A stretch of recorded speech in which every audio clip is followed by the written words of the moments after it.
오늘 본문에는 세 부류의 예수님 주변에 있는 사람들이 등장하는데요. 첫 번째 부류들은 어떤 부류입니까? 예수님께 찾아온 예수님의 가족들이고요. 두 번째 부류들은 어떤 사람들이죠? 예루살렘에서 내려온 서기관들이고요.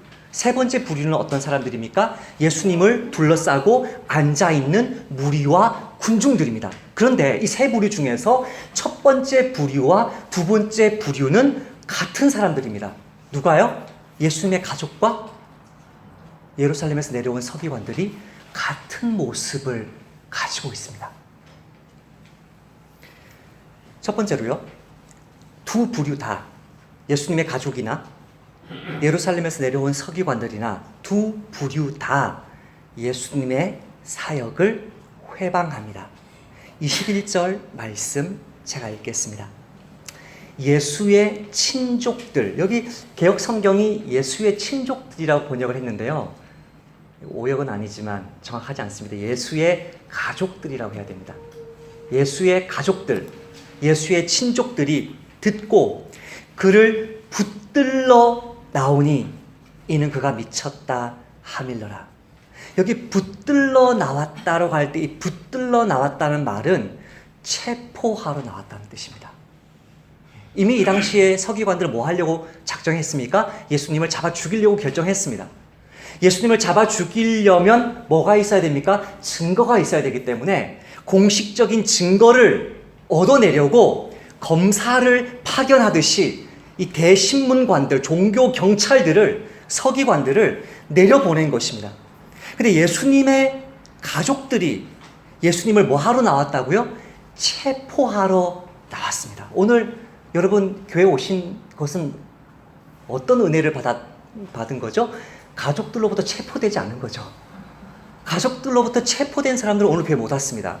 여러분은 그냥 우스갯소리로 들리겠지만요, 실제로 체포한다니까요. 실제로 교회 못 가게 해요. 예수 못 믿게 해요. 실제로 테러를 가해요. 물리적인 힘을 가해요. 앞에서 막 말을 쏟아 부어요. 너 때문에 우리 가족이 이렇게 됐다고. 너가 예수 믿어서 이렇게 됐다고.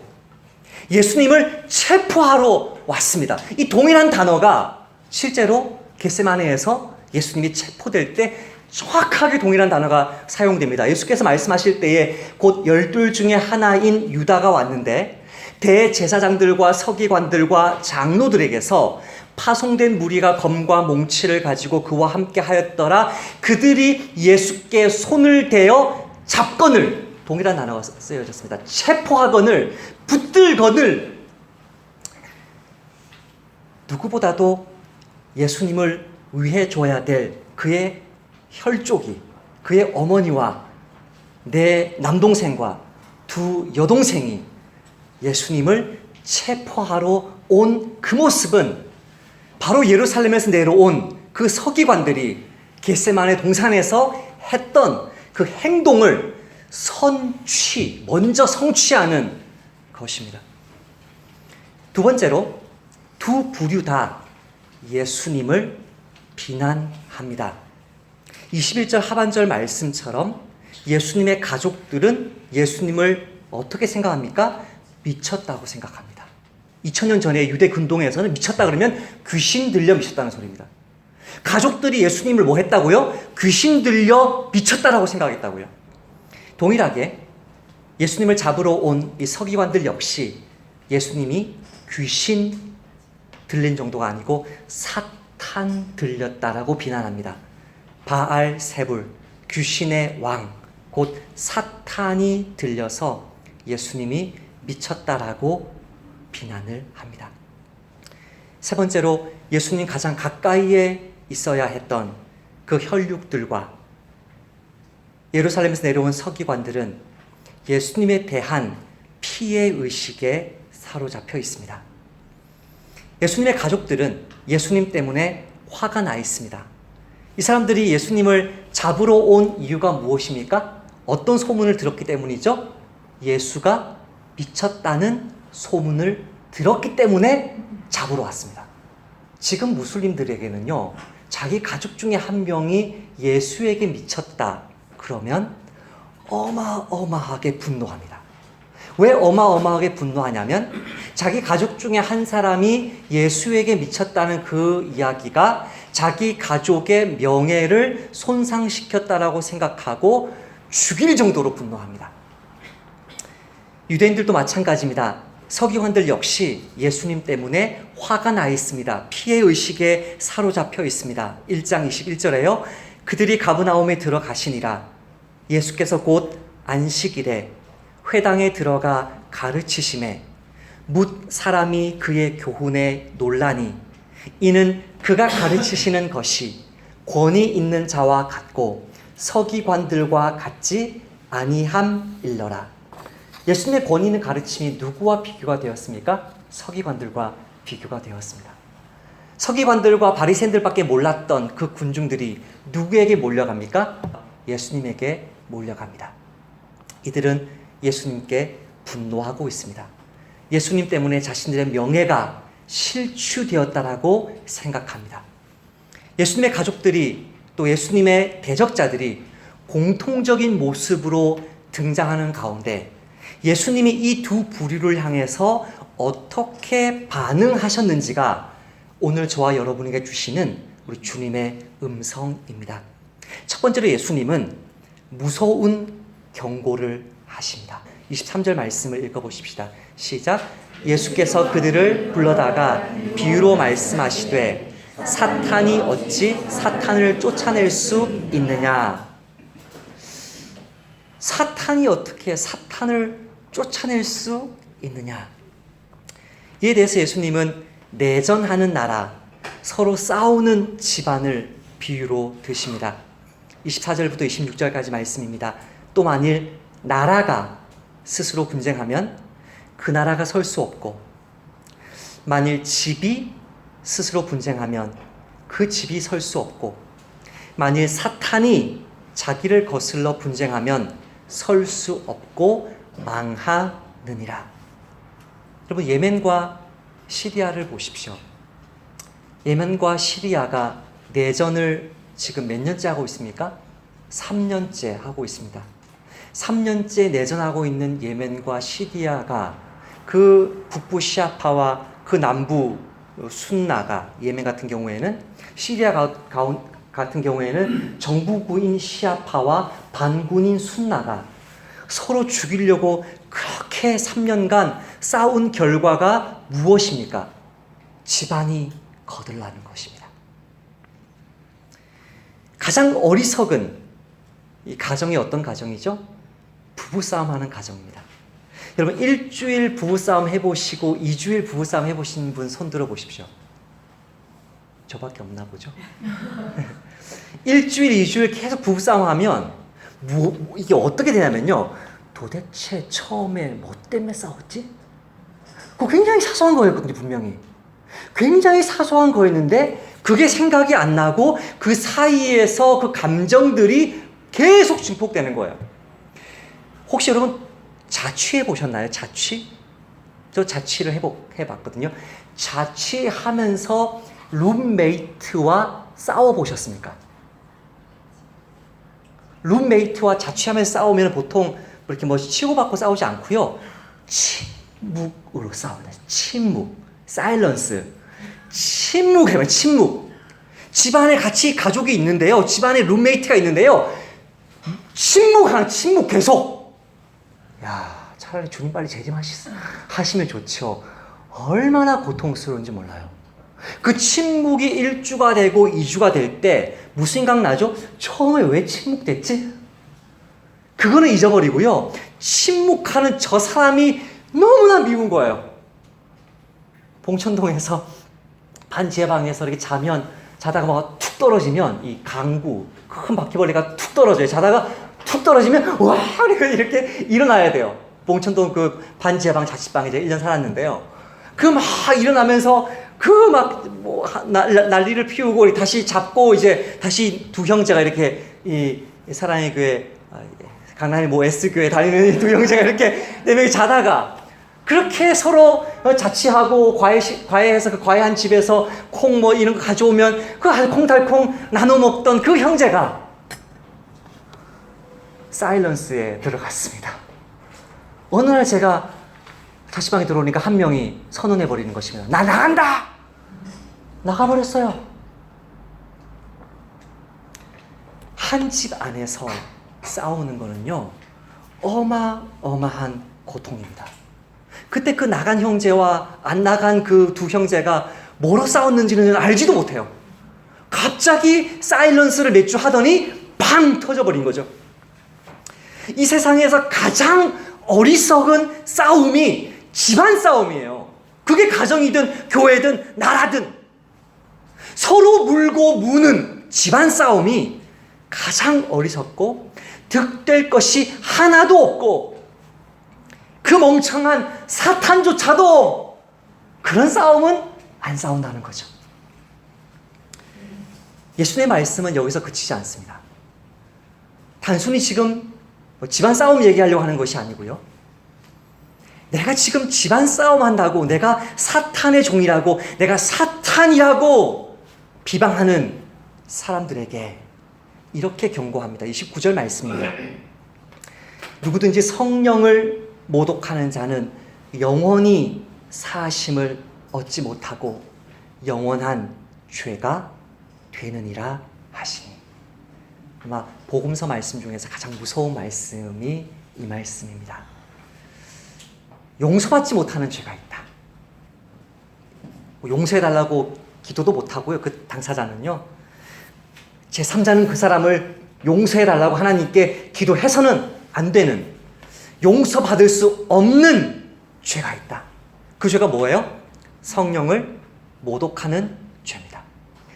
성령을 모독하는 죄가 무엇입니까? 성령을 모독하는 죄는 두 가지 조건에서 성립합니다. 첫 번째는요, 고의적인 죄입니다. 성령 회방죄는 부지중에 짓는 죄가 아닙니다. 성령 회방죄는 알면서 고의적으로 짓는 죄입니다. 신약의 한 말씀, 구약의 한 말씀 나오는데요. 구약 성경 먼저 보겠습니다. 민수기 15장 30절에 본토인이든지 타국인이든지 고의로 무엇을 범하면 누구나 여호와를 비방하는 자니 그의 백성 중에서 끊어질 것이다. 속죄 제사가 없다는 거예요. 고의로 하나님을 뭐하면? 비방하면. 고의로 주님을 비방하면. 고의로 성령님을 회방하면 그것은 사함받는 속죄 제사가 없다. 바로 백성 중에서 끊어질 것이다. 오늘 본문에서도 대적자들은 고의적으로 예수님을 회방합니다. 예수님의 말씀의 권세를 부인할 수 있습니까? 없습니까? 없습니다. 예수님의 귀신 축출의 역사를 부인할 수 있습니까? 없습니까? 없습니다. 예수님의 사역에서 나타나는 그 열매들을 부인할 수 있습니까? 없습니까? 없습니다. 예수님께 몰려 들어오는 사람들을 보면서 부인할 수 없어요. 그러니까 어떻게 말하냐면 저거 부인할 수 없어도 괜찮다. 저게 다 사단의 역사다. 당신 가짜야. 당신 진짜 주의 종 아니야. 고의적으로 비방하는 죄가 성령을 모독하는 이 첫 번째 조건을 성립합니다. 두 번째, 성령을 회방하는 죄, 용서받을 수 없는 죄는 고의적인 죄일 뿐만이 아니라 지속적인 죄입니다. 그 고의적인 죄를 지속하는 것입니다. 스데반이 순교하기 직전에 이스라엘 백성들을 향해서 이렇게 선포합니다. 목이 곧고 마음과 귀에 할례를 받지 못한 사람들아, 너희도 너희 조상과 같이 항상 성령을 거스리는도다. 어떤 단어를 제가 강조했습니까? 항상이라는 단어를 강조했습니다. 모든 죄는 용서받을 수 있습니다. 그러나 고의적으로 지속적으로 짓는 죄는 용서받지 못합니다.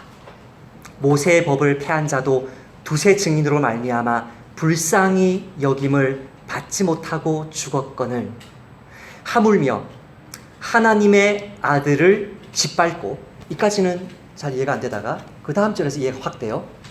자기를 거룩하게 한 언약의 피를 부정한 것으로 여기고, 예수님의 피가 자기 죄를 씻을 수 있다는 사실을 알아요. 은혜 좀 맛봤어요. 교회 좀 다녔어요. 성경을 알아요. 그런데도 자기를 거룩하게 한 언약의 피를 부정한 것으로 여기고 은혜의 성령을 욕되게 하는 자가 당연히 받을 형벌은, 용서받지 못하고 당연히 받을 형벌은 얼마나 더 무겁겠느냐, 너희는 생각하라. 알면서 고의로 범죄할 뿐만이 아니라 그 범죄를 계속하는 것은 영원히 용서받지 못하는 성령 회방죄입니다. 잘못인 줄 알면서도 끝까지 고집 부리면서 그 죄에 머물러 있는 자가 바로 성령을 회방하는 죄인입니다. 가룟 유다가 바로 영원한 죄인이었습니다.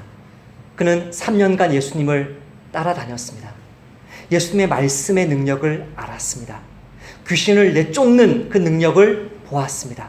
그러나 끝까지 예수님께 굴복하지 않았습니다. 예수님은 가룟 유다에 대해서 이렇게 말씀합니다. 인자는 자기에 대하여 기록된 대로 가거니와 인자를 파는 그 사람에게는 화가 있으리로다. 그 사람은 차라리 나지 아니하였더라면 자기에게 좋을 뻔하였느니라. 두 번째로 성령을 회방하는 죄인들은 바로 오늘 본문에서 예수님을 조사하러 찾아온 이 유대인들입니다. 이 주님을 끝까지 핍박하고 있는 이 유대교를 향해서 예수님은 요한계시록에서 이렇게 선포합니다. 서머나 교회의 사자에게 편지하라. 처음이요 마지막이요 죽었다가 살아나신 이가 이르시되 내가 내 환난과 궁핍을 알거니와 실상은 내가 부요한 자니라. 자칭 유대인이라 하는 자들의 비방도 알거니와. 이 비방이 뭐죠? 서기관들이 예수님께 했던 그 비방이거든요. 근데 그걸 누구에게 해요? 그 유대인들이 예수님의 몸된 교회에게 동일하게 한다는 것이에요. 비방도 알거니와 실상은 유대인이 아니요 사탄의 회당이라. 7교회 중에서 가장 거룩했던 교회가 어떤 교회입니까? 서머나 교회입니다. 가장 책망받지 않았던 교회가 서머나 교회입니다. 가장 충성스러운 주님의 종들을 예수님에게 한 것처럼 끝까지 비방하는 사람들은 사탄의 회당으로 영원한 정죄를 받습니다. 세 번째 예는 우리 주변에서 찾아볼 수 있습니다. 이번 주에 신방을 마치고 그 남부 순환로를 이렇게 운전하고 오는데 하나님의 교회가 보였습니다. 그 건물 제가 여러 번 지나다니는 건물인데 제가 운전하다가 고개를 들어서 건물 꼭대기에 있는 그 대형 보라색 플랜카드가 붙어 있는 것을 보았습니다. 영국 여왕으로부터 상 받았다는 거예요. 제정신입니까 지금? 자기가 하나님 어머니라면서요. 자기가 하나님 아버지라면서요. 지상에 있는 한 나라의 왕이 하나님 아버지에게 어머니에게 상 줍니까? 여러분, 이단에 속해 있는 사람들은 회개가 가능합니다. 그러나 이단의 교주들은 회개가 불가능합니다. 요한 1서에서 동일한 죄를 이야기합니다. 누구든지 형제가 사망에 이르지 아니하는 죄 범하는 것을 보거든 구하라, 기도하라, 간구하라. 그리하면 사망에 이르지 아니하는 범죄자들을 위하여 그에게 생명을 주시리라. 사망에 이르는 죄가 있으니 이에 대하여 나는 구하라 하지 않노라. 이단 교주들은 사망에 이르는 죄를 이미 범했습니다. 그것은 용서받지 못합니다. 고의적으로, 지속적으로 수많은 영혼들을 훔치는 그 죄악은 성령 회방죄이기 때문에 용서받을 수 없는 죄입니다. 31절, 33절 제가 한번 읽어보겠습니다. 그때에 예수의 어머니와 동생들이 와서 밖에 서서 사람을 보내어 예수를 부르니 무리가 예수를 둘러 앉았다가 여짜오되 보소서 당신의 어머니와 동생들과 누이들이 밖에서 찾나이다. 대답하시되 누가 내 어머니이며 동생들이냐. 둘러앉은 자들을 보시면서 이르시되 내 어머니와 내 동생들을 봐라. 누구든지 하나님의 뜻대로 행하는 자가 내 형제요 자매요 어머니이니라. 본문에서 예수님은 자신의 혈연 관계를 더 중요시하십니까? 아니면 예수님 주변에 몰려온 그 제자들을 비롯한 영적인 가족들을 더 중요하게 생각하십니까? 예수님은 혈연 관계보다 하나님의 뜻대로 순종하는 영적인 관계를 더 중요하게 생각합니다. 그렇다면 저와 여러분도 예수님을 따라가야 됩니다. 우리의 혈연 관계는 우리가 선택한 것이 아닙니다. 참 본의 아니게 여기 제 어머니가 앉아 계셔가지고 설교를 준비하면서 굉장히 마음이 어려웠는데요. 예수님 믿으시니까 제가 양심의 가치가 없이 계속 설교하겠습니다. 우리의 혈연 관계는 우리가 선택한 것이 아닙니다. 우리는 그냥 그 집에 태어난 것입니다. 수많은 무슬림들이 예수님을 만나고 나서 순교당할 때 뭐라고 하고 순교당하냐면 저는 무슬림으로 태어났습니다. 그러나 저는 그리스도인으로 죽을 것입니다. 라고 말을 하면서 많이 순교당합니다. 내 가정은요, 내 아버지 어머니, 내가 태어난 거예요. 내가 선택한 것이 아닙니다. 예수님 거기에 대고 책임을 묻지 않습니다. 왜 너는 그 모양인 부모에게 태어났냐? 너는 왜 그 모양인 형제 자매들을 두고 있냐? 그거 우리에게 책임 묻지 않습니다. 주님은 우리에게 무슨 책임을 묻냐면 너는 영적인 가족을 택할 것이냐? 무엇보다 더 너의 혈육보다 더 소중하고 영원한 관계로 택할 것이냐를 우리에게 묻고 있습니다. 예수님은 우리에게 이렇게 경고합니다. 마가복음 10장 24절 26절입니다. 제자가 그 선생보다 또는 종이 그 상전보다 높지 못하나니 제자가 그 선생 같고 종이 그 상전 같으면 조카도다. 집 주인을 바알세불이라고 하였거든 하물며 그 집 사람들이랴. 그런즉 그들을 두려워하지 말라. 예수님을 귀신 들렸다라고 이야기하면 너희들이 무슨 비난을 당하겠느냐? 너희들은 미쳤다는 소리 당연히 그 말 듣는다. 오늘 제 설교 당연히 홈페이지에 올릴 테니까 여러분의 가족들에게 한번 듣게 하십시오. 그럼 여러분의 가족들 중에 이렇게 이야기할 것입니다. 그 교회 가지 마라. 그 나그네 교회 가지 마라. 그 이창산 목사 미쳤구나. 혈육보다 교회가 중요해? 혈육보다 하나님 나라가 더 중요하다고? 미쳤구나. 그 목사 미쳤다. 그 교회 미쳤다. 미친 사람 취급 당할 것입니다. 혈육보다 영적인 가족을 더 중시하면 이놈이 미쳤구나. 집에서 쫓겨날 수 있는 것입니다. 주님, 나는 나의 가족보다 대한민국보다 한민족보다 하나님의 몸된 교회에 열방에 세워진 주님의 나라에 더 충성합니다라고 말하면 미쳤구나라고 말할 것입니다. 예수님의 집에 대한 하나님의 뜻은 본문에서 세 가지로 적용됩니다. 예수님의 가족이 되기로 선택한 사람은 하나님의 뜻이 무엇인지를 깨닫고 그 하나님의 뜻에 순종해야 된다고 말씀하셨는데 그 하나님의 뜻이 뭐냐는 거예요. 예수님은 예수님이 세워주신 이 집에 대해서 세 가지로 분명한 뜻을 드러내고 있습니다. 첫 번째, 예수님이나 그분의 제자들을 내 집에 환대하는 것이 하나님의 뜻입니다. 20절 말씀 같이 읽겠습니다. 시작. 집에 들어가시니 무리가 다시 모임으로 식사할 겨를도 없는지라. 예수님의 어머니와 형제들은 지금 어디 살고 있습니까? 갈릴리에 살고 있습니다. 예? 갈릴리에 살고 있는데 예수님은 지금 자기 어머니와 형제들 집에 있는 게 아니고요. 누구 집에 있습니까? 베드로와 안드레의 집. 베드로의 장모가 고침받았던 그 집. 지붕 천장이 한번 뚫렸다가 지금 막혀있는 그 집에 예수님이 들어가 계시고 그 집에서 예수님이 식사하고 계시고 그 집에서 예수님이 잠들고 계시고 그 집에서 예수님이 대외 활동을 하고 있습니다.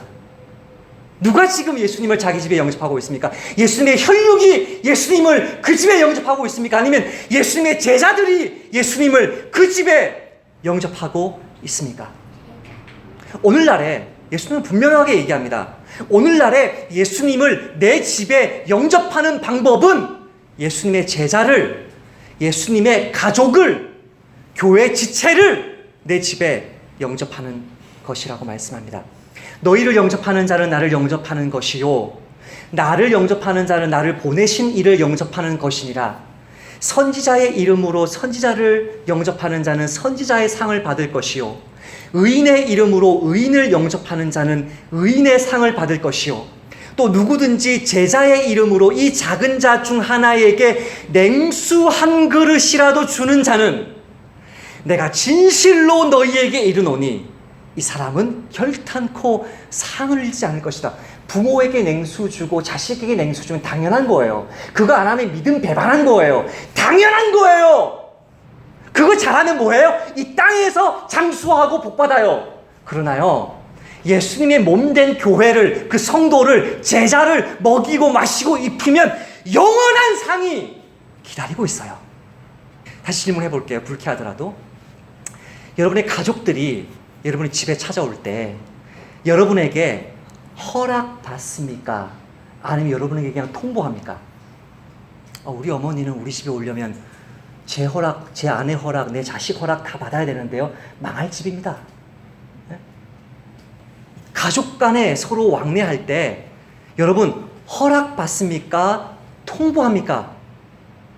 통보하는 게 당연한 거 아닙니까? 그렇지 않습니까? 요즘 세상에는 엄마 아빠가 못 찾아오게 아파트 이름이 어려운 아파트 이름으로 이사를 간다 그래요. 어려운 아파트 이름으로 이사 가야 70이 넘은 노파가 그 아파트를 못 찾는데요. 악한 세대죠, 악한 세대. 우리 혈육에게는요, 우리 집을 방문할 때 내 허락 받을 필요 없이 그냥 엄마 간다 하고 오면 끝인데, 우리 교회 사람들 여러분 집에 허락받고 갑니까? 통보하고 갑니까? 오늘 우연히 대울이가 죄송해요. 대울 형제가 제 내비를 봤는데 왜 이렇게 내비에 이렇게 많이 찍혀 있어요? 그래서 제가 그렇게 얘기했습니다. 14명 성도들의 직장 주소와 집 주소가 다 찍혀 있습니다. 저는 거절당할까봐 부탁은 안 하지만 저는 언제라도 찍으면 바로 갑니다. 그거 싫으면 등록 안 하면 됩니다. 교회는 허락받고 가는 곳이 아닙니다. 정말 이 땅에서 여러분 신앙생활 하면서 고난이 없는 신앙생활 사는 것이 비정상적인데요. 고난당하고 있는 형제들의 그 나라들, 그 문화 속에 들어가 보십시오. 피난처는 어디밖에 없습니까? 교회 성도들의 집밖에 없습니다. 집안 식구들이 자기를 잡아주기 때문에요. 무슨 허락받고 갑니까? 다 오세요. 축전으로 오세요. 우리 집은 최소한 우리 혈육만큼이라도 예수님의 가족을 환대하고 있습니까? 하나님의 뜻이 무엇입니까? 예수님을 우리 집에 환대하는 것입니다. 하나님의 뜻은 예수님을 불신하고 비방하고 회방하는 혈육보다도 그분의 제자로 부름받은 형제 자매들을 더 살갑게 내 집에 맞이해주는 그런 가정이 되는 것이 예수님의 뜻입니다. 하나님의 뜻은요, 교회 성도들의 그 혈육들보다도 그 성도들의 복지를, 그들의 결혼과 장래, 자녀들의 출생과 학업을 더 구체적으로 고민해주는 교회가 되는 것이 하나님의 뜻입니다. 둘째, 예수님의 집에 평화를 지켜내는 것이 하나님의 뜻입니다. 25절, 26절에 다시 한번 집이라는 단어가 등장합니다. 만일 집이 스스로 분쟁하면 그 집이 설 수 없고 망하느니라. 사탄은 절대로 스스로 분쟁하지 않는데요. 교회 다니는 사람들은 스스로 분쟁합니다. 이게 슬픈 사실 아닙니까? 한번 스스로에게 질문해 봅시다. 내가 내 가정에서, 내 교회에서 미워하는 그 사람이 정말 영원히 사하심을 얻지 못하는 영원한 죄를 지었습니까? 나에게. 그 목사가, 그 교회가 영원히 사함받지 못하는 영원한 죄를 지었습니까? 복음이 뭐라고 말해요? 복음은 모든 죄 사함받는다. 모든 모독 사함받는다. 모든 죄, 모든 모독 사함받는다고 말하는데 끝까지 용서하지 않고 끝까지 미워하는 거예요. 망하느니라. 결혼한 지 2주 된 부부가요. 부부싸움 하다가 남편이 그 TV를 밀었다 그러죠? 부부싸움 하시다가 이렇게 내 힘을 보여주자면서 살짝 밀었겠죠? 그러니까 그게 이 브라운관이라고 그래요. 지금 브라운관 아니고 액정? 요 앞에 이과들 많으시면서 왜 그러세요? 저 앞에서 스크린! 죄송해요. 제가 스크린이 이제 금이 짜자작 가셨어요. 그 비싼 스크린이 금이 가셨어요. 그래가지고 두 부부가 소송을 벌였습니다. 결혼 2년 2개월 된 아내가 미신 남편에게 배상해라. 못하겠다. 배상해라. 못하겠다. 1심, 2심, 3심 헌법재판소까지 올라갔습니다. 2달 결혼하고 2달 헌법재판소까지 올라가면 몇 년 걸린 것입니까? 가산을 탕진해가지고 결론이 났습니다. 헌법재판소에서 물어줄 필요는 없다. 그거 남편과 아내가 같이 샀기 때문에. 도대체 무슨 짓 하신 것입니까? 그거 스크린 그거 물리려고 망하느니라. 주님의 피값 주고 사신 교회를, 주님의 피값 주고 구원한 형제 자매로 그렇게 세운 가정을, 그 사소한 것 하나를 용서하지 못해서 예수님이 진실로 너희에게 말한다. 모든 아멘은요, 말씀 메시지 보내면 그 말이 성경 말씀에 맞으면 아멘이고요, 설교하면 여러분이 내 설교가 맞으면 아멘인데, 예수님이 뭐라고 말하냐면 진실로 아멘, 아멘 얘기하고 들어가요. 아멘. 이거는 노라고 말할 수 없다는 거예요. 아멘. 뭐가 아멘이냐? 사람의 모든 죄와 모든 모독하는 일은 사하심을 얻는다 했는데, 그것을 용서하지 않고 그 교회의 지난 잘못, 그 목사의 지난 잘못, 이미 지난 내 아내나 남편의 잘못, 내 부모나 자식의 잘못을 계속 들추어내면 과연 어느 집이, 어느 교회가 설 수 있겠습니까? 그렇게 그 가정에, 그 집에 평화를 깨트리고 그 집을 망하게 하면 그 죄값을 어떻게 감당하겠습니까? 세 번째로, 사탄의 집을 강탈해서 예수님의 집을 세우는 것이 하나님의 뜻입니다. 27절 말씀 같이 읽겠습니다. 시작. 사람이 먼저 강한 자를 결박하지 않고는 그 강한 자의 집에 들어가 세간을 강탈하지 못하리니 결박한 후에야 그 집을 강탈하리라. 이 말씀은 지난번에 읽었던 마가복음 1장 13절 말씀을 반복하신 것입니다. 마가복음 1장 13절에서 예수님이 광야로 들어가셔서 마귀와 전쟁하시고 승리하시고 천사들의 수종 받으셨습니다. 무슨 말입니까? 이미 예수님이 승리하셨습니다. 이미 예수님이 승리했으니까 예수님의 이름으로 그냥 속삭이듯이요, 예수님의 이름으로 기도합니다 하면 귀신이 나갑니다. 병이 고쳐집니다. 예수님의 이름으로 기도하면 그 기도가 응답됩니다. 네? 이 엄청난 능력을 우리에게 주셔서 예수님은 주님의 몸된 교회를 열방에, 한국 땅에, 내 가정에 세우라고 말씀합니다. 내 감정 따라서, 내 상황 따라서, 지금 아덴만의 해적이 막 들끓으니까 이 상황에서는 배를 탈 수가 없다. 그거 아니고요. 상황과 뭐 아무것도 상관없이 주님이 사탄의 집을 이미 강탈하셔서 찾아와라. 내 백성이다. 말했기 때문에 영원한 운명이 달린 문제이기 때문에 전도를, 선교를 절대 양보하지 않는 것이 주님의 뜻입니다. 여러분은 좀 파괴적이라고 생각하시겠지만 저는 실제적으로 지난 1년 6개월 동안 계속 이 생각하고 있습니다. 하나님, 나그네 교회가 몇 년 있다가 망할지라도 그 망하는 순간까지 오래 살아남으면 오래 살아남을수록 더 많은 선교를 할 수 있는 교회가 되기를 원한다고 저는 의식적으로 생각하고 있습니다. 말씀을 맺겠습니다. 나의 영적인 변화를 점검해 보려면 우리의 등록 간증을 다시 한번 찬찬히 읽어보면 될 것입니다. 그 등록 간증에서 고백했던 나의 죄악과 상처가 이제 끊어졌습니까? 이제 아물었습니까?